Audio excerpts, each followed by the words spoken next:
Good morning, bro. Good morning to all. So, TNPC combine technical service exam diploma ID result விட்டுருப்பாங்க இப்போ சரிங்களா? Result எல்லாமே பார்த்துருப்பீங்க. இப்போ ஏஇ ரிசல்ட்டும் விட்டுருக்காங்க. ஸோ அப்போ ஏஇயில் பார்த்தீங்கன்னா அதில் வேக்கன்ட் இருக்கு. அப்போ அதில் ஒரு 100 பேர் எழுதியிருக்காங்க அப்படின்னா, ஸோ அதில் யார் டாப் ரேங்க் எடுத்திருக்காங்களோ, ஸோ டிஎல்யுமே டாப் ரேங்க் எடுத்திருப்பாங்க. ஒரு 70% ஆஃப் பீப்புள்ஸ் பார்த்தீங்கன்னா ஏஇ எடுத்துட்டாங்கன்னா அந்த 70% ஆஃப் அந்த ரேங்க் வந்துட்டு எம்டியாக இருக்கும். ஸோ அப்போ பின்னால் இருக்கிற கம்யூனல் ரேங்க் டிஏல பின்னால் இருக்கிறாங்க அப்படின்னா அந்த கம்யூனல் ரேங்க் எல்லாமே ஃப்ரண்ட்டில் மூவ் ஆகும். அப்போ கம்யூனல் ரேங்க் பார்த்தீங்கன்னா உங்களுக்கு ஆட் ஆகும் சரிங்களா?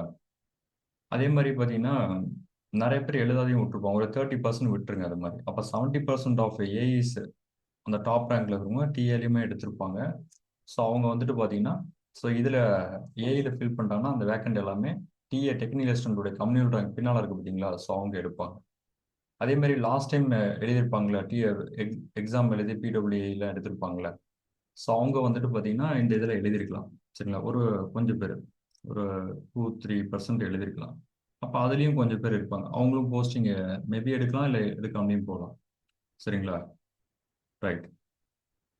ஸோ அதனுடைய cut off analysis diploma ID level இப்போ விட்டுருக்காங்க பார்த்தீங்களா? அதனுடைய cut off analysis communal rank வந்துட்டு எவ்வளோ தூரம் போகலாம் அப்படின்ட்டு நம்ம அப்போ அந்த ஏஇ ரிசல்ட் வந்ததுக்கப்புறம் அந்த ஏஇயில் பிளேஸ் ஆயிட்டாங்கன்னா டிஏல எடுக்க மாட்டாங்க. அப்போ கம்யூனல் ரேங்க் பின்னால் நம்ம டிஏவோட வேக்கண்ட்ல எவ்வளோ ஆட் ஆகலாம் பின்னால் அப்படின்னு நம்ம பார்க்கணும். பாருங்க கொடுத்துருக்கேன்.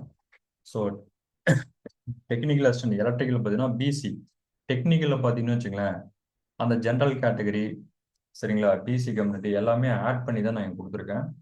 ஸோ அதில் ஒரு 113 அப்படின்னு வச்சுக்கேன் சரிங்களா? 113 வேக்கண்ட் அந்த ஜென்ரல் டேர்னு சரிங்களா, பிசி மென்னு ஜென்ரல் இருக்குல்ல, அது உமன் எல்லாம் சேர்த்து டோட்டலாக ஒரு 113 வேக்கண்ட். ஜென்ரல் எல்லாமே ஃபில் பண்ண மாட்டாங்க பிசி, அதுக்கு சம் பர்சன்டேஜ் பிரிச்சிருக்கேன். அப்போ ஏஇல பார்த்தீங்கன்னு வச்சுக்கலாம், ஆல்ரெடி ஏஇல பார்த்தீங்கன்னா உங்களுக்கு ஜென்ரல் டேர்ன் சீட் இருக்கும், பிசி டேர்ன்ஸ் இதெல்லாம் பார்த்தீங்கன்னா ஒரு 214 சீட் இருக்கும். அதில் ஒரு 120 வேக்கன் எடுத்துருக்கேன். சம் பர்சன்டேஜ் மட்டும் போட்டிருக்கேன் சரிங்களா? நம்ம டேட்டா இதை வச்சு 120 சீட்டு ஆல்ரெடி ஏஇல எடுத்துட்டாங்கன்னா அந்த 120 சீட்டு இதில் டாப் ரேங்க்ல இருக்கவங்க எம்டியாக இருக்கும், அவங்க இதில் போய் ஃபில் பண்ணுவாங்க சரிங்களா? ரைட். அதுக்கப்புறம் பார்த்தீங்க அப்படின்னா ஜென்ரலில் பார்த்தீங்கன்னா 90. இப்போ டிஏல பார்த்தீங்கன்னா பிசியில் பார்த்தீங்கன்னா எவ்வளோ இருக்குது அப்படின்னா உங்களுக்கு 113 வேக்கன்ட் இருக்கு. டெக்னிக்கல் அசிஸ்டன்ட்ல பிசி மட்டும் 113. அப்போ ஜென்ரல் டர்னில் டிஏல பார்த்தீங்கன்னா உங்களுக்கு 133 வேக்கண்ட்டுக்கு அதில் 90 போட்டிருக்கேன். இப்போ இது வந்துட்டு டிஏவுடைய பிசி கம்யூனிட்டியுடைய வேக்கண்ட்டு. இது ஏஇல பார்த்தீங்கன்னா ஆல்ரெடி ஏஇ மார்க் எடுத்துகிட்டு போகிறாங்க பார்த்தீங்களா, அவங்களுடைய வேக்கண்ட்டு. அப்போ டிஏவே எழுதியிருப்பாங்க, அதில் டாப் ரேங்க் என்னன்னா இதில் அந்த ஏஇ வந்துட்டு இதில் எடுக்க மாட்டாங்க. ஸோ அந்த வேக்கண்ட்டு டிஏவுடைய ஜென்ரல் வேக்கண்ட்டு. ஸோ அப்போ இது எல்லாத்தையும் ஆட் பண்ணால் அப்ராக்சிமேட்டாக டிஏவுடைய கம்யூனல் ரேங்க் 323. அப்ராக்சிமேட் தான் அது, 100% இல்லை, ஓரளவுக்கு அப்ராக்சிமேட்டாக நம்ம சொல்கிறது எல்லாமே கரெக்டாக ப்ரிடிக்ஷன் எடுக்க தான் செய்யும். அப்போ ஓரளவுக்கு அப்ராக்சிமேட்டாக இந்த ரேங்க் வரலும் போகலாம். இது வரலும் நமக்கு கிடைக்கிறது பாசிபிலிட்டிஸ் இருக்கு. அதே மாதிரி எம்பிசியில் டெக்னிக்கல் அசிஸ்டன்ட்டுக்கு அந்த கம்யூனிட்டியில் பார்த்தீங்கன்னா 85 வரும். ஜென்ரல் டர்ன் 27 இருக்கு. ஜென்ரல் டர்ன் நிறைய இருக்கு, அதில் சம் பர்சன்டேஜ் இவங்க எடுப்பாங்க, ஒரு 27 மெம்பர்ஸ். ஏஇல பார்த்தீங்க அப்படின்னா ஒரு 75 வேக்கண்ட் ஏஇக்கு போயிட்டாங்கன்னா அந்த 75 வேக்கண்ட் டிஏல எம்டிஆர் இருக்கும் சரிங்களா? ஸோ அப்போ இது எல்லாத்தையும் ஆட் பண்ணால் ஒரு அப்ராக்சிமேட்டாக ஒரு 187. இது ப்ளஸ் ஆர் மைனஸ் 10 அது மாதிரி இருக்கலாம், பட் ஓரளவுக்கு இது வரலும் கிடைக்கும் 187 வேக்கண்ட் வரும். அதே மாதிரி பிசிஎம் டெக்னிக்கல் அசிஸ்டன்ட் வந்துட்டு 14 இருக்கு சரிங்களா? ஸோ ஜென்ரலில் மேபி 1 எடுக்கலாம். அப்போ ஏஇல பார்த்தீங்கன்னா ஆல்ரெடி இருக்குது பார்த்தீங்களா அந்த வேக்கண்ட், அதில் ஒரு எல்லாமே நான் போடல, ஸோ ஒரு சம் பர்சன்டேஜ் தான் எடுத்திருக்கேன். அதில் ஒரு 10 பேர் நம்ம ஸ்டூடெண்ட்ஸ் இருக்கு ஃபில் பண்ணிக்கிறத வச்சு நான் சொல்லியிருக்கேன். அப்போ 25 வரலும் போகலாம் கம்யூனல் ரேங்க். எஸ்சியில் பார்த்தீங்கன்னா டிஏ டெக்னிக்கல் அசிஸ்டன்ட் பார்த்தீங்கன்னா 65 வேக்கண்ட் இருக்கு சரிங்களா? ஜென்ரலில் ஒரு 2 சீட் எடுக்கலாம், மேபி அதை வேரியேஷன் ஆகலாம், நம்ம இதை வச்சு தான் நான் சொல்கிறேன். அப்போ ஏஇல பார்த்தீங்கன்னா ஆல்ரெடி ஏஇ கால்ஃபர் வந்து பார்த்தீங்கன்னா அதில் 45 சீட்ஸ் அதில் ஃபில் ஆயிடுச்சு அப்படின்னா டிஏவுடைய டாப் ரேங்க்ல இருக்கவங்க அந்த 45 சீட்ஸ் எம்டிஆர், அது ஒரு 112 வரலும் போடலாம்.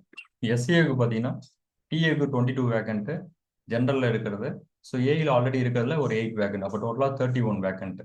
எஸ்டியில் பார்த்தீங்கன்னா உங்களுக்கு தெரியும் 171 வேக்கன்ட் ஷார்ட்ஃபால் வேகன்சி கொடுத்துருக்காங்க. அப்போ இதெல்லாம் பார்த்தீங்கன்னா ஒரு 175, அவ்வளோ பேர் இருக்காங்களான்னு தெரியல, 175 வேக்கன்ட். இதுதான்ப்பா ஒரு டேட்டா, நம்ம டேட்டா சீட் வச்சு நம்ம ஸ்டூடெண்ட்ஸ் வச்சு இந்த டேட்டா சீட் வச்சு நம்ம இதை ஐடென்டிஃபை பண்ணியிருக்கிறது. ஸோ இது என்ன மெயினாக நம்ம இங்கே பார்க்கணும் அப்படின்னா, ஸோ வேக்கன்ட் டிஏவுடைய வேக்கன்ட் பார்த்தீங்கன்னா இப்போ பிசி இருக்கு சரிங்களா? பிசி வந்துட்டு ஒரு 113 இருக்கு, ஜென்ரல் சீட்டு 133 இருக்கு, அப்போ எல்லாமே நம்ம எடுத்தோம்னாலும் அப்ராக்சிமேட்டா 246 தான் இருக்கு. ஆனால் இங்கே பாருங்க இவ்வளோ இருக்கு. ஏன்னா ஏஐல டாப் ரேங்க் எடுத்தவங்கலாம் ஏஐ டிஏலுமே டாப் ரேங்க் எடுத்திருப்பாங்க ஓரளவுக்கு. அதில் எல்லாருமே எடுக்கணும்னு அவசியம் இல்லை. சில பேர் எக்ஸாம் எழுத விட்டுருக்கலாம். அப்போ ஏஇல தான் போய் அவங்க பிளேஸ் ஆவாங்க. அப்போ டிஏல வந்துட்டு அவங்க அந்த ரேங்க் எல்லாமே எம்டியா இருக்கும். அவங்க எல்லாமே பின்னால் இருக்கிற ரேங்க் எல்லாமே போயிட்டு சீட் எடுக்கலாம். அப்போ இந்த அப்ராக்சிமேட்டாக தான் இது கொடுத்துருக்கு. சரிங்களா? ஓரளவுக்கு இது ப்ரிடிக்ஷன் கரெக்டாக தான் இருக்கும். சரிங்களா? சரி, நெக்ஸ்ட் பார்த்தீங்க அப்படின்னா கீழே டிஸ்கிரிப்ஷனில் டெலகிராம் குவிஸ் லிங்க் கொடுக்குறோம். சரிங்களா? டெய்லியும் 1:15க்கு டெலகிராம் குவிஸ் டெக்னிக்கல் போகும். அதே மாதிரி லைவ் குவிஸ், அதே மாதிரி ஜிஎஸ் குவிஸ் 9:45 PM டெய்லியுமே போகும். ஸோ அதை நீங்கள் அட்டன் பண்ணீங்கன்னா ஒரு ப்ராக்டிஸ்க்கு யூஸ்ஃபுல்லாக இருக்கும். சரிங்களா? ரைட், அதை அட்டன் பண்ணி பாருங்க. அதே மாதிரி வாட்ஸ்அப் குரூப்பும் டிஸ்கிரிப்ஷனில் கொடுக்குறோம். அதுலேயும் நீங்கள் ஜாயின் பண்ணீங்க. ஏதாவது அப்டேஷன் ஏதாவது இருந்தது அப்படின்னா நான் உங்களுக்கு ஃபர்தராக டீட்டெயில் கொடுக்குறோம். சரிங்களா? ரைட். ஸோ வேற ஏதாவது டிஃபிகல்ட்டிஸ் இருந்தது அப்படின்னா நீங்கள் மெசேஜ் இன்ஸ்டியூட் நம்பருக்கு கான்டாக்ட் பண்ணி கேட்டுக்கலாம். சரிங்களா? மேக்ஸிமம் கட் ஆஃப் நம்ம டேட்டா சீட் வச்சு இதில் கவுன்சிலிங் கைடன்ஸ் ப்ரோக்ராம் வந்துட்டு நம்ம ஸ்டூடெண்ட்ஸ் கொடுக்குறோம். அதுவும் டிஸ்கிரிப்ஷனில் கொடுக்குறோம். ஸோ வில்லிங் இருக்கிறவங்க ஜாயின் பண்ணி நம்ம ஸ்டூடெண்ட்ஸ் வந்துட்டு நம்ம கொடுத்துட்டு தான் இருக்கோம். சரிங்களா? Right, okay bro, thank you.